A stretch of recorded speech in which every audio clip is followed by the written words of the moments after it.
नमस्कार दोस्तों, target with PS Parihar channel में आपका स्वागत है। सुबह की इस वीडियो में ऐसी सूचनाएं होती हैं जो विभिन्न समाचार पत्रों पर छाई हुई होती हैं और विद्यार्थियों के लिए आवश्यक होती हैं। तो आइए शुरू करते हैं और देख लेते हैं कि आज के समाचार पत्रों में ऐसी कौन कौन सी सूचनाएं हैं।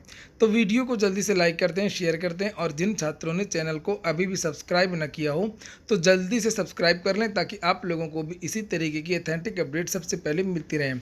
चलिए शुरू करते हैं। सबसे पहले सूचना है, यूपीएससी ने बदला पैटर्न, कम जाएगी कट ऑफ। आज के लगभग सभी समाचार पत्रों में जो कल परीक्षा हुई थी संघ लोक सेवा आयोग यानी कि यूपीएससी प्री की, उसके बारे में बहुत सारी जानकारियां दी गई हैं कि जो पेपर का जो पैटर्न था वो पूरी तरीके से बदला हुआ था। करंट अफेयर्स के जो क्वेश्चंस थे वो बहुत कम आए, इतिहास इत्यादि के जो क्वेश्चन हैं वो ज़्यादा पूछे गए और जो प्रश्नों का जो पैटर्न था वो भी बदला हुआ था। ये देखिए लिखा हुआ, सामान्य अध्ययन और इतिहास के सवालों में उलझे रहे अभ्यर्थी, सिविल सेवा प्रारंभिक परीक्षा 12,000 से अधिक रहे गैर हाजिर। आधे से भी कम विद्यार्थियों ने परीक्षा दिया है और यूपीएससी की ओर से सिविल सेवा प्रारंभिक परीक्षा में पंजीकृत 22,582 में कुल 12,500। बात हो रही केवल वाराणसी की। दो पाली में हुई परीक्षा में वाराणसी और आसपास के आए अभ्यर्थियों के मुताबिक परीक्षा में सबसे अधिक समान अध्ययन और इतिहास के सवालों ने ही उन्हें उलझाए रखा और इस वजह से कई सवालों के जो जवाब वह नहीं दे पाए। जिले में कमलापति इंटर कॉलेज सहित अन्य केंद्रों पर सुबह 9 बजे से लेकर के 11:30 बजे तक और दोपहर 2:30 बजे से लेकर के 4:30 बजे तक परीक्षा हुई।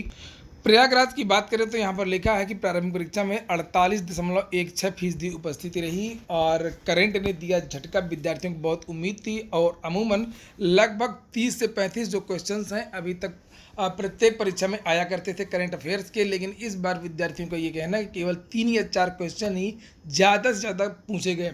लिखा है, संघ लोक सेवा आयोग की सिविल सेवा प्रारंभिक परीक्षा 2021 में इस बार पेपर पैटर्न से भटका हुआ नजर आया। करंट अफेयर्स की तैयारी कर पेपर देने पहुंचे अभ्यर्थियों को तगड़ा झटका लगा। समसामयिक मुद्दों से इतर प्रश्न पत्र में पर्यावरण, पॉलिटी, विज्ञान व अन्य परंपरागत प्रकार के जो सवाल है वो छाए रहे। प्रयागराज के 93 केंद्रों में परीक्षा के लिए 39,397 परीक्षार्थी पंजीकृत थे। इनमें आधे से अधिक ने परीक्षा छोड़ दी और लगभग इसी तरीके की सूचना प्रत्येक जिले से आई है जहां जहां पर यह परीक्षा हुई थी। जो सब्जेक्ट के जो क्वेश्चन पूछे गए थे सामान्य अध्ययन के, उनको भी करंट से जोड़ करके पूछा गया था। बताया ये जा रहा है कि इस बार जो प्रश्न है, इतिहास से 20 से ज़्यादा सवाल पूछे गए थे, अर्थव्यवस्था से 15 क्वेश्चन पूछे गए थे, भारतीय राज्य व्यवस्था से 15 से 16 सवाल आए थे और सामान्य विज्ञान से 11 से 12 प्रश्न पूछे गए थे, पर्यावरण से तकरीबन 18 सवाल पूछे गए थे और भूगोल से लगभग 7 सवाल पूछे गए थे। सबसे कम 3 से 4 सवाल ही करंट अफेयर्स यानी समसामयिकी घटनाक्रम से पूछे गए और वहीं दूसरी पाली में जो सीसेट का जो पेपर था वो सामान्य आया था। कुछ प्रश्नों के बारे में भी यहाँ पर दिया गया है अन्य समाचार पत्रों में। देखिए लिखा हुआ है कि ब्लू कार्बन क्या, ये पूछा गया था। जल किसी अन्य द्रव्य की अपेक्षा अधिक पदार्थों को घोल सकता है क्योंकि, उसमें कई सारे विकल्प दिए हुए थे। भारत के संविधान के किस अनुच्छेद के अंतर्गत निजता का अधिकार संरक्षित है। संवैधानिक सरकार का आशय क्या है। भारतीय संविधान के अंतर्गत धन का केंद्रीकरण किसका। तो इस तरीके के जो क्वेश्चन है वो ज़्यादा पूछे गए थे और यही कारण है कि इस बार बताया जा रहा है कि जो कटाव है वो पिछली बार से कम जा सकता है। यहाँ पर सिद्धार्थ श्रीवास्तव हैं, प्रतियोगी परीक्षाओं से संबंधित पुस्तकें लिखते हैं, उनका यहाँ पर बयान छपा हुआ है कि पिछले कुछ सालों से यूपीएससी पेपर का जो पैटर्न है वो बदल रहा है। इस साल का जो पेपर है वो कठिन था और विशेष तौर से जो इतिहास के प्रश्न हैं वो और विज्ञान और भूगोल के जो प्रश्न थे वो भी कठिन बताए जा रहे हैं। यूपीएससी के लिए बदला कोई बड़ी बात नहीं है। संघ लोक सेवा आयोग वैसे भी 2-3 सालों में एक बार व्यापक परिवर्तन करता है और बहुत ज़्यादा समस्या भी विद्यार्थियों को नहीं हुई। केवल करंट के जो क्वेश्चन है वो कम पूछे गए, इसके अलावा ज़्यादातर जो पेपर था वो परंपरागत ही था। अगली सूचना है, कल जो मैंने एक वीडियो बनाया था एक शासनादेश की, उसके बारे में भी आज के समाचार पत्रों में जानकारी दी गई है। लिखा है, प्रदेश के सभी सरकारी विभागों के रिक्त पदों पर भर्ती की तैयारी है। मुख्य सचिव राजेंद्र कुमार तिवारी ने अपर मुख्य सचिवों, प्रमुख सचिव, सचिवों को विभाग में खाली पदों का ब्यौरा भेजने का आदेश दिया है। नीचे लिखा है कि यह भी निर्देश है कि यदि अफसरों को किसी तरह के उच्च स्तरीय अनुमोदन की जरूरत हो तो तत्काल अनुमोदन लेकर के ब्यौरा भेजें।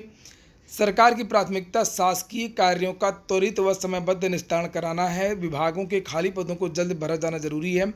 मुख्य सचिव ने भेजे आदेश में यह भी लिखा कि शासन ने इस संबंध में समय समय पर निर्देश भी दिए हैं। उन्होंने विभागों को शासन स्तर, विभागाध्यक्ष व निदेशालय मंडल व जिला स्तर पर रिक्त पदों को भरे जाने के लिए जल्द प्रक्रिया पूरी करने के निर्देश दिए हैं।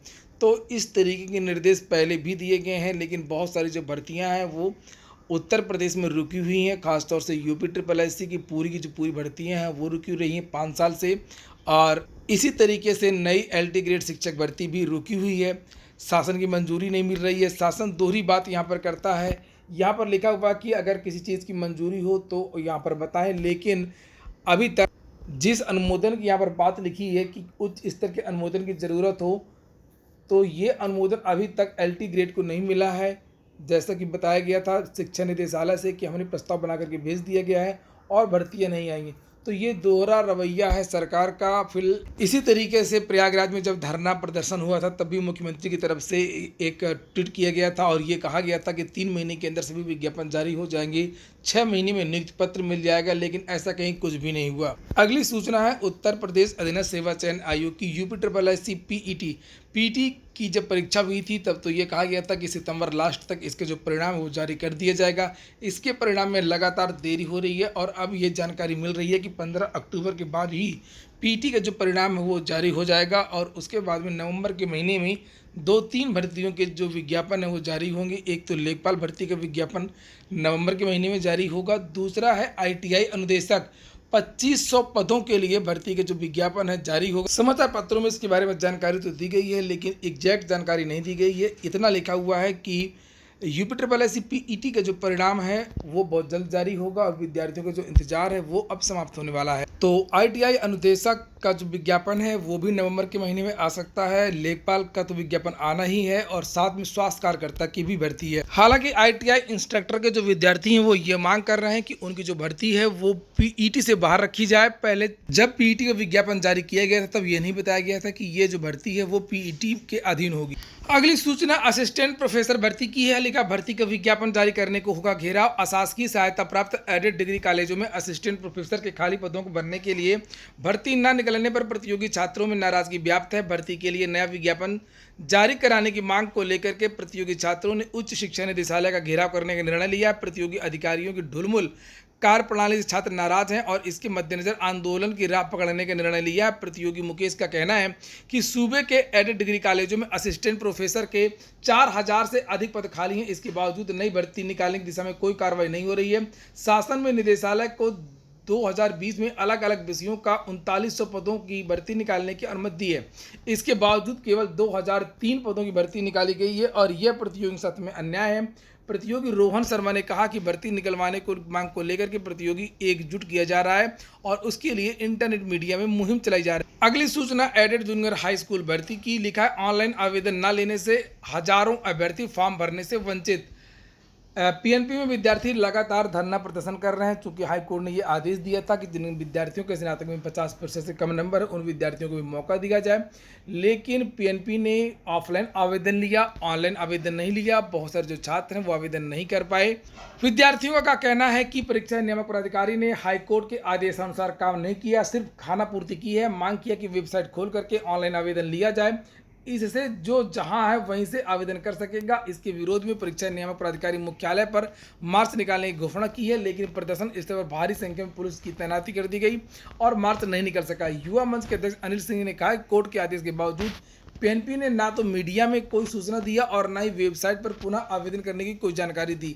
कोर्ट के आदेश का क्रियान्वयन ऑनलाइन आवेदन लेने से ही होता, परंतु वैसा नहीं किया गया। इलाहाबाद विश्वविद्यालय आज प्रवेश पत्र जारी हो सकते हैं और एंट्रेंस एग्जाम की जो परीक्षा है वो 18 तारीख से होगी। अगली सूचना उत्तर प्रदेश लोक सेवा आयोग की है। लिखा 4 साल से फंसी भर्ती अभ्यर्थी परेशान। उत्तर प्रदेश लोक सेवा आयोग 4 साल से विधि विज्ञान प्रयोगशाला में वैज्ञानिक अधिकारी की भर्ती पूरी नहीं कर पाया है और ना ही उसको लेकर कोई कवायद चल रही है।